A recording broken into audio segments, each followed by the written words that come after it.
I'm Cape Joel, and this is Comic Smack, your weekly, daily, all the time, anytime comic book show where I give you your fix of everything you need to know from the world of comic books and superheroes. And on today's show, we are taking a closer look at Super Sons Annual Issue number 1. When the regular heroes can't hack it anymore, it's going to be up to the Legion of Super Pets. What'll happen next? Well, let's hop on in together. Alrighty then, so as we join the comic, we go to New York City, where we see that there has been a serious uptake in pet nappings as of recently. I mean, not to point any fingers or anything, but if I had to guess, it's probably that dastardly Cruella DeVille woman. The Super Sons, Damian Wayne Robin and Jonathan Kent the Superboy, also just so happen to be in New York City, but their mind is on other stuff outside of pets, mainly stopping a gang of bank robbers. Which, you know, even the kids themselves mention, who the hell just robs banks anymore? It's almost not even worth it, what with all the extra added security, and plus, oh yeah, you're in a world filled with superheroes. Damian and John are also settling into their new status quo, in case you haven't been keeping up with Super Sons, in which case, hey, shame on you. Basically, they're both going to be going to school together now and sharing a base of operations.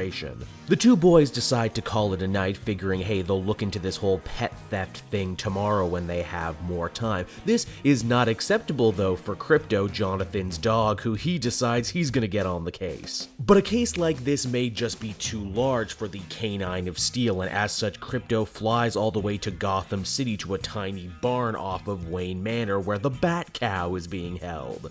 You know, I've actually wondered ever since Batman Inc. where the hell the Bat Cow stays, and hey, there you go, thanks Tomasi. Oh, but wait, this isn't gonna be a duo, it's gonna be a trio. You see, the Bat Cow ends up calling for help from the Bat Dog. No, not Ace the Bat Dog, who just recently re-entered continuity, but Titus the Bat Dog, aka Damian's own dog. And also Tomasi's own original creation, in case you're wondering. I always did have to ask myself why Tom King felt he needed to reintroduce Ace when we already had Titus laying around, and it's clear Tomasi shows who his favorite is. Of course, lacking opposable thumbs, the pets unfortunately can't do their own research, and as such, they go to Detective Chimp for help. Being a talking chimp and a superhero in his own right, the detective can of course understand the super pets, and why he even goes out of his way to fill in some backstory for this team. You see, apparently this isn't this team's first rodeo. The super pets have been around for a while. They even have their own ongoing drama between Streaky the Super Cat, one of the original members, and Krypto. What's the beef between these two? Well, as we discover, apparently during one of the Legion of Super Pets battles against Dexstar, yeah, that's right, the evil Red Lantern Cat, one of the founding members, a clay creature, had died.